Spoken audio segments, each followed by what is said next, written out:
Well, now we're going to talk about the study we've been doing, and I'm inviting my colleague Tom Horan, who's a visiting scholar here at the Humphrey School. We're going to do this sort of Academy Award style here, so Tom and I will be going back and forth on this.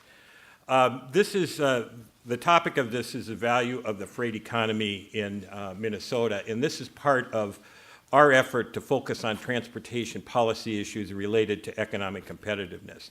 The motivations for this particular study is MAP 21, which is the most recent transportation law passed by the federal government, calls for a focus on freight. And there was a special commission set up, and their states are also tasked with doing freight plans and looking at this issue. When we got involved in this study late last year, we found out that there was a confluence of interest in freight and freight rail, that we weren't the only ones who were doing studies, and there are several studies that have recently been done and are currently going on. We also need to better understand the relationship between freight and economic competitiveness. Sometimes this is an overlooked issue, and so we were very enthusiastic about doing this, and this forum is an attempt to engage a broader audience in this discussion.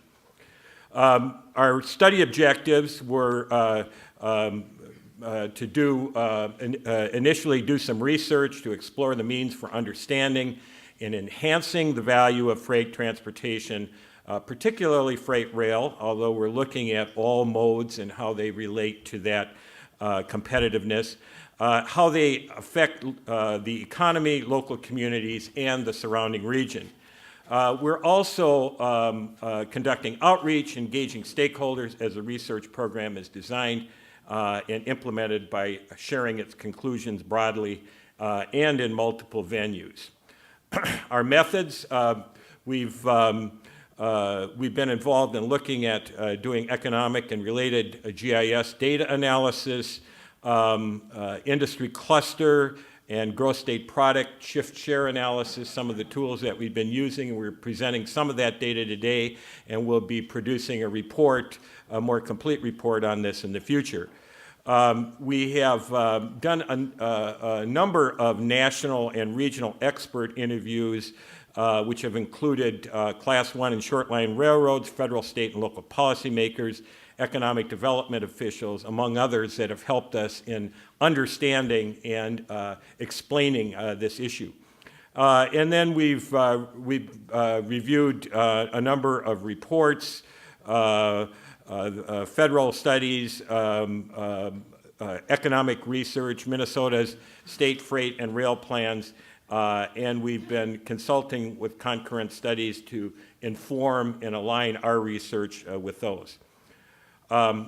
We'd like to present our interim findings, and the first is that freight rail is important to the economic competitiveness of Minnesota and plays a vital role in movement of key Minnesota industries.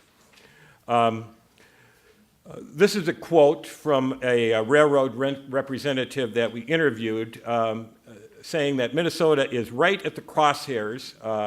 I think the term T-bone was used to describe this of the rail system, both north, south, east, and west. It is not only an important infrastructure for Minnesota, but the country.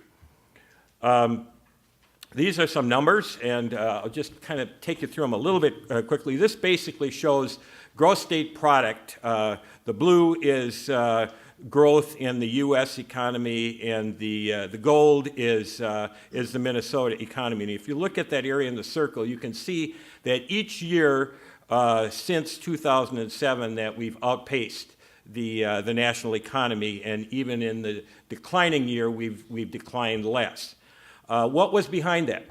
Well, one of the driving factors was that agriculture grew 9.4% a year in Minnesota compared to 3.1% for the U.S. from 2007 to 2012. Mining grew 16.7% a year in Minnesota compared to 2.3% for the U.S. from 2007 to 2012.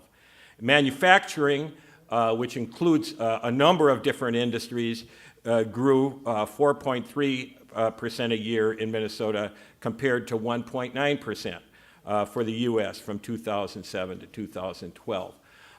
These are all important industries in terms of bringing wealth to the region, to Minnesota, and they drive a lot of other jobs, a lot of service jobs, retail jobs, housing jobs that rely on those industries. And all of these are dependent, some more than others, on rail transportation, and that's what we want to look at further. The other data we want to present here is that Minnesota's gross domestic product share, or gross state product in terms of the state, specialization rail transportation is nearly 40% higher than the national average. So if you look at the gold lines here, that's sort of, and 100 is sort of a standard index. You can see that the gold lines were about 140% of the national average. Trucking, we're about the same share, about 100%. Air, we're higher, although we've lost share in terms of air, presumably because of the merger of Northwest and Delta. And in water, even though we have some important ports in Duluth and St. Paul on the Mississippi River and other ports on the Mississippi, we don't have the kind of major water ports that they have on the coast. Tom? Okay.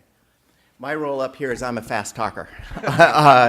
And so what we'd like to do is show you a couple of slides from a GIS website we're creating that paints the picture of Minnesota and its reliance and dependence on rail. This shows the concentration of rail-related industries in the U.S. Green, by the way, is good. So it shows that in the Midwest, and including Minnesota, there's a higher concentration of rail-related industries than elsewhere in the country, supporting the point that rail is important to the Midwest. Turning to Minnesota, we can look at the distribution of those industries that have been a key component to the rebound of the economy in Minnesota since the Great Recession. The storyline here is that it's been a recovery, not only a Twin Cities recovery, but a recovery aided by greater Minnesota, and these very industries are more rail-related. So here we have agricultural products and the concentration of those industries in Minnesota, and you see that the growth has been, and the concentration is in the greater Minnesota area in terms of employment concentration.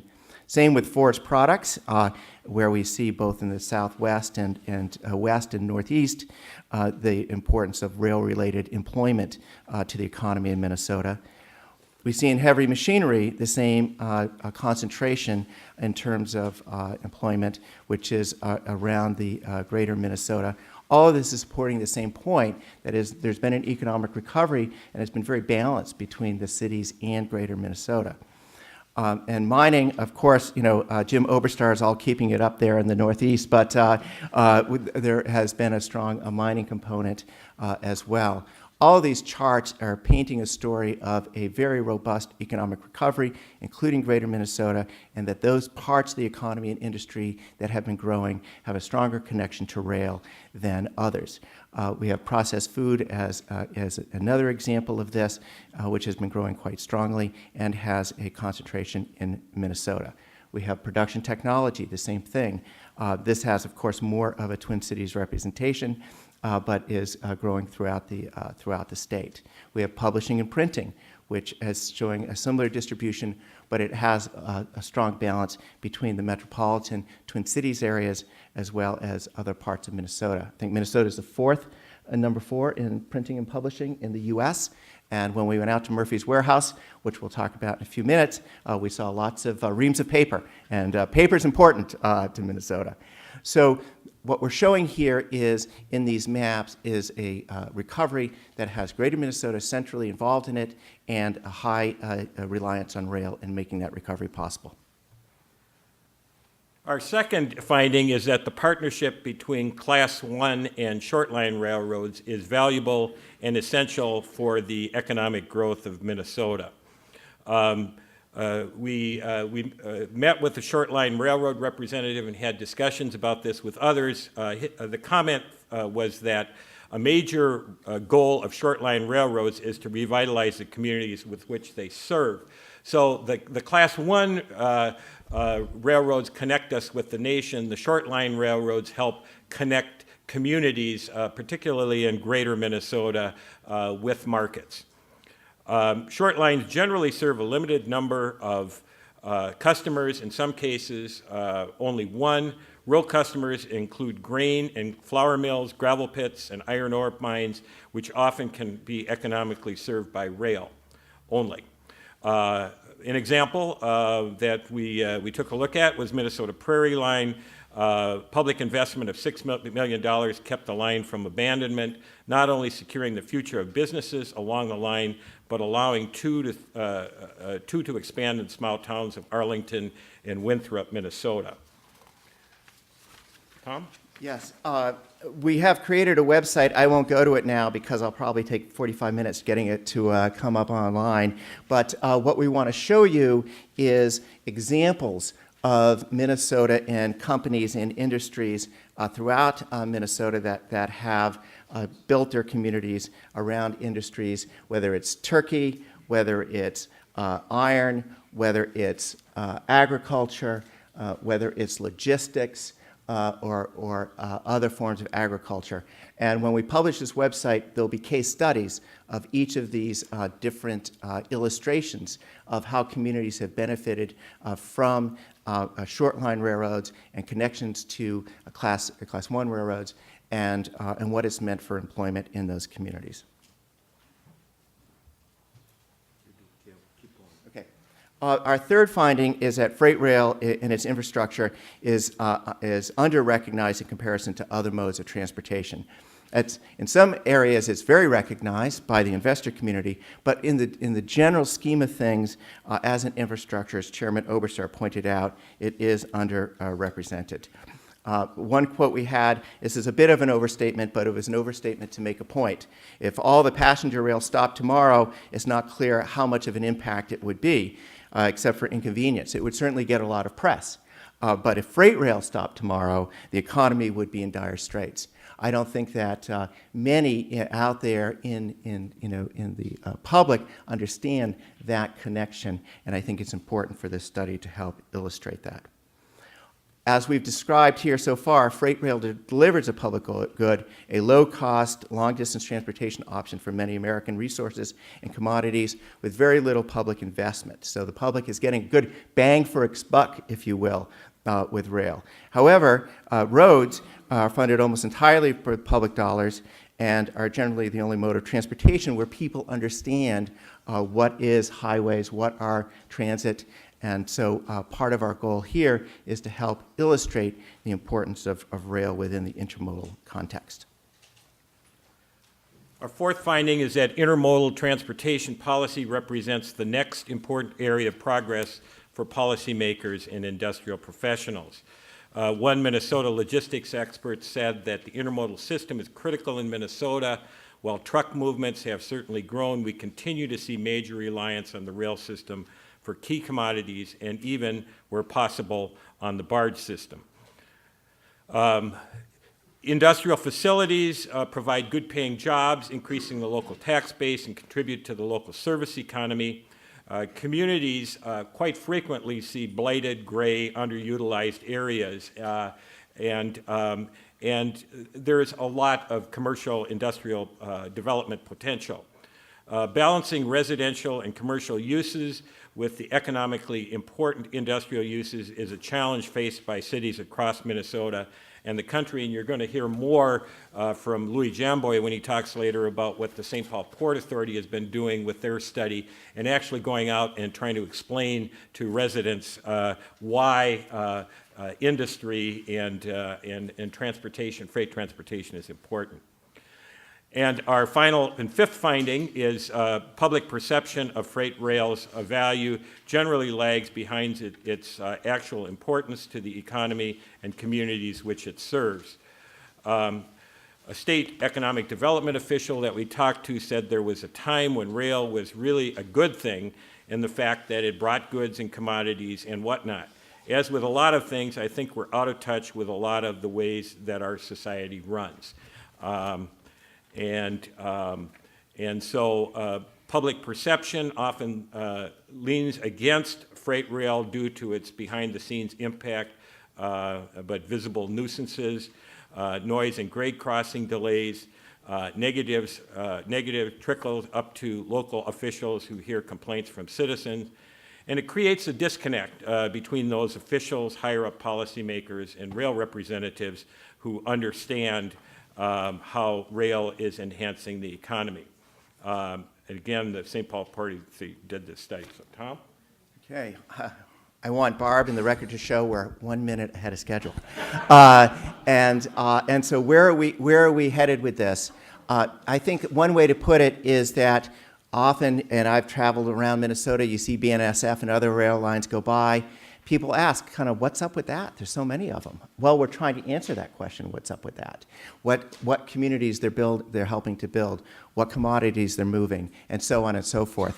We are kind of mid-flight in our study. We wanted to get this convening together in order to get feedback, have discussion, and we're very pleased to be able to do that. Our next step is to develop recommendations based on the findings that we saw and input that you may have here at the forum or to us through other means. We want policy recommendations. We want to work with partners in understanding these recommendations in communities. The public outreach, which we're doing now. There's a nice TV spot on the news last night and today, and we can get you that website about it. We want to connect with federal legislation in terms of MAP 21, and we want to continue to outreach in terms of our recommendations, and we will have a study conclusion event with our recommendations in the spring. Right, Amy? In the spring. And both Amy's. So thank you very much for your time. And there's our contact information.